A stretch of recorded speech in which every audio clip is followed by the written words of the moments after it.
محمد سراج مبارك مستروي إلي دم قلمم جالي إنو كريد مم يدي الله نيوك أحمد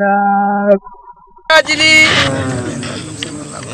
سبو بركة الله إن لا دم صلى الله عليه وسلم وي ساجي هذا كل هذا ولتي يكون كل تاكو هذا ولتني كدي مونغولان تاو كو الله نورنا دا أجدني مال مجرى أجدني مال مجرى أدني مال مجرى أدني مال مجرى هذا جور سرو هذا جور ترو الله كوك جبل ما دين الله كوك جبل ما دين دون كله سويانو نونتن سويانو نونتن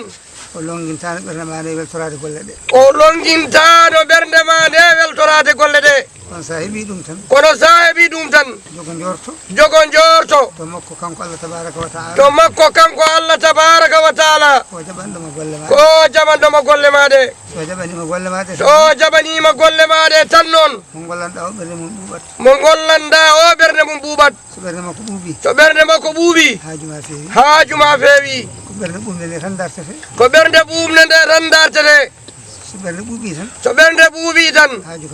haaju kam humtima yo Allah rokku en ɓoyde e ɓumnude ɓernde ceerno sabu barke Allah e nelaɗo mum sallallahu alayhi wa sallam sabu barke alqur'anil azim o wi en jii kano Allah newniri golle ɗe eɗen gandi duuɓi ɓennuɗi ɗi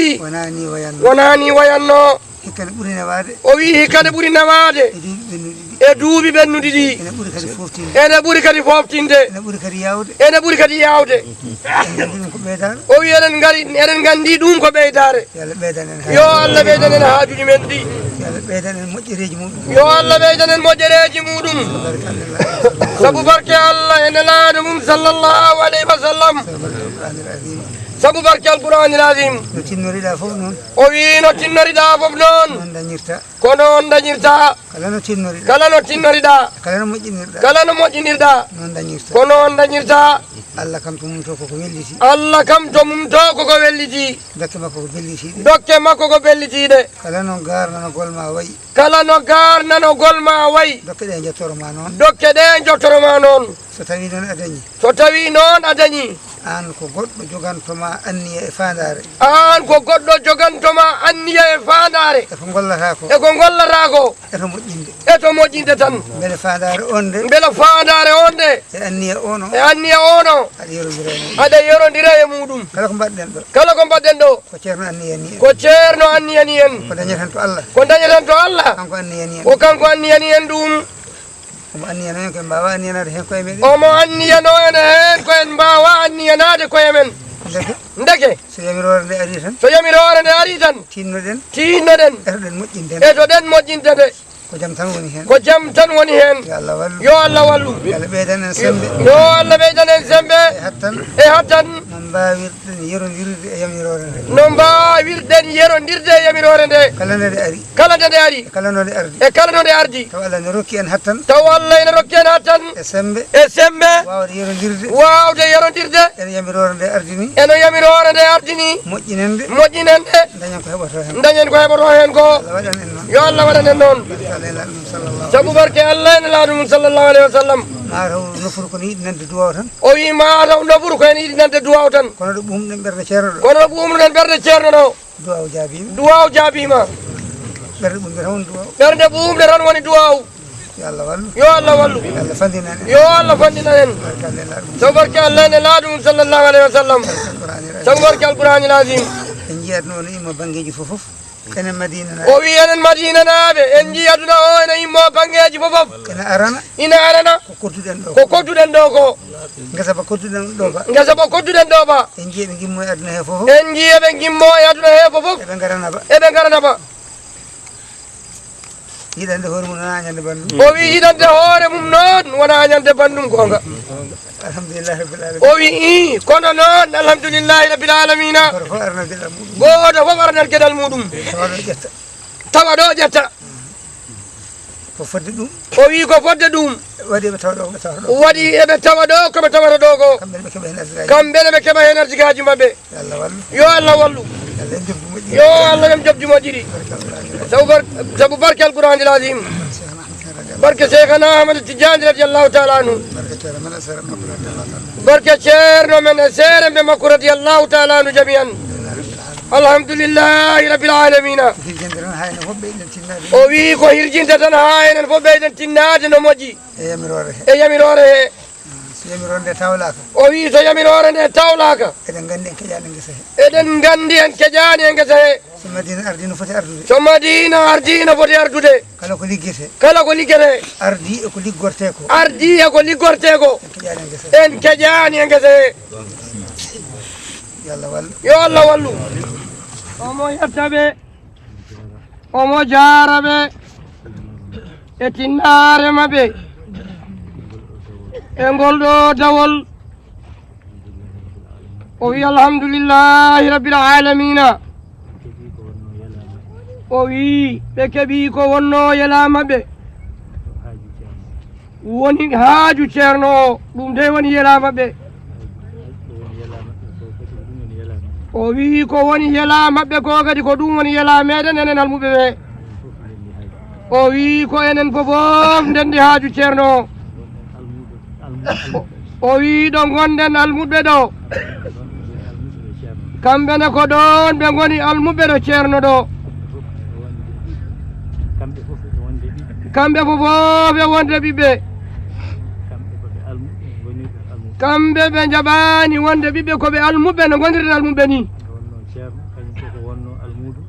nde wonno ceerno kañum koko wonno almuɗo haade mum wonde ceerno aduna o fofof settanimo almudagal makko kamɓene koye gon felo ɓe darti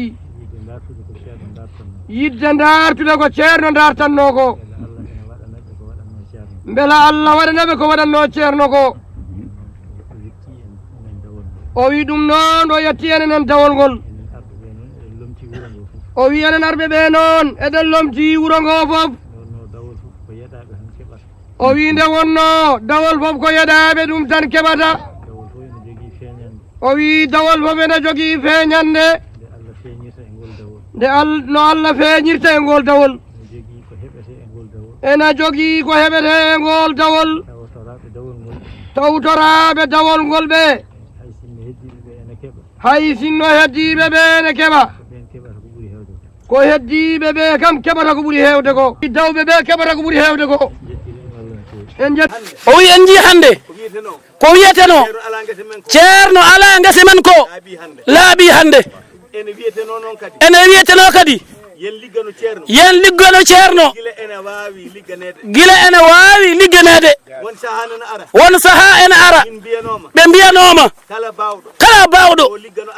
yo liggano Allah e nelaɗo muɗum liggano ceerno saha nan ara a heɓata ligganade ceerno gonga ma masiŋaji demoji gara gawoji gara coñoji gara lappoji kadi gara nde wiyete nande nde wiyete nonde jalo huusin ala e Madina Gounass ko peel tan wonno hol kalannoɗo ɗum ceerno Abdoul Cikkite ko noon o wiyatno fandaki fandima kay o wi fof koye barke ceerno fof koye barke ceerno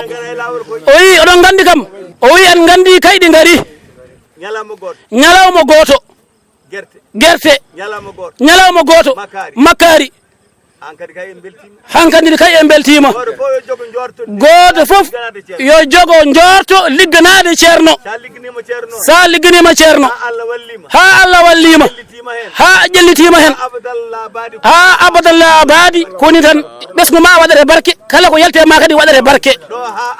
ɗo ha abadallah abadi liggoɗen koy jarloɗen jaafoɗen yo Allah rokken fandinde yo Allah junnan en gurdam ceerno ɓe jarama ɓe beltima kamɓe mawɓe ɓe beltima golle men ɗe yo Allah faabo en enen foof humtan en haajuji meɗen kala ko jiɗɗen e aduna ko dagui ɗum ɓesgo Madina Gounass assalamu alaikum enen sukaɓe ɓe alhamdulillahi rabbil alamin jettoɗe godini Allah mawɓe ɓe balli en tindini en kirjini en ala ko heddi sona pawe hen hakkillaji men eɗen gandi baɗo guesa hay goto wawa gaynude ɓe sona enen sukaɓe ɓe mawɓe ɓe ko mbaɗanno mbaɗi mawɓe ɓe ko keɓannoɓe keeɓi eɗen gandi kala barke mo keɓɗen hande koye mawɓe he yalti enen peccinani ligganade ceerno ni en peccinani ni ɗum noon hoto punten koye men horo jeeboɗen ko Allah rokki en ko aduna foof nana huccite e ceerno aduna foof nana yiiɗe waɗande ceerno aduna foof nana yiiɗe ligganade ceerno enen ɓe Allah yiiɗi en eɗen goni e nder Madina Gounass eɗen goni e nder ɓerde ceerno eɗen goni e less ceerno eɗen ɗu he barke ceerno sen ligganaki ceerno hol poɗɗo ligganade ceerno ngare mbatten hakkillaji enen sukaɓe. Assalamu alaikum wa rahmatullahi ta'ala wa barakatuhu. En calmini dendagal bandiraɓe ɓe e kala ayawa ngo ɗo wawi yettade sawtol ngol ɗo wawi yettade foof alhamdulillahi rabbil alamin hande ko ñalawma aset eywa ñalawma hande o ko ɗo e guesa ceerno gonɗen dawrunoɗen ko coñal maaja en gandi kala hitande ceerno Hamdoul Habib ceerno Ahmad Tidiane Fass yantude e dental ngal ɓe keewi arde e guesa he hitande foof noon ɓe garanno ko lappere hikka noon Allah waɗi newni ɓe gari ko coñgol maaja o nde wonno taw nde ɓe garata taw en lappi guerte ɗe ha gasi hande ɓe dawruno ko coñgol maaja o alhamdulillahi rabbil alamina eywa maaja o kadi Allah newni soñama ha gasi kadi dawol gongol ngol ko Madina Gounass ɓenne kadi eywa koɗo makkari ɗo dawno sokkude makkari ndi ɗum ne kadi gila subaka ko hen wonano ɗo gonɗen koye timmode golle ɗe inchallahu taala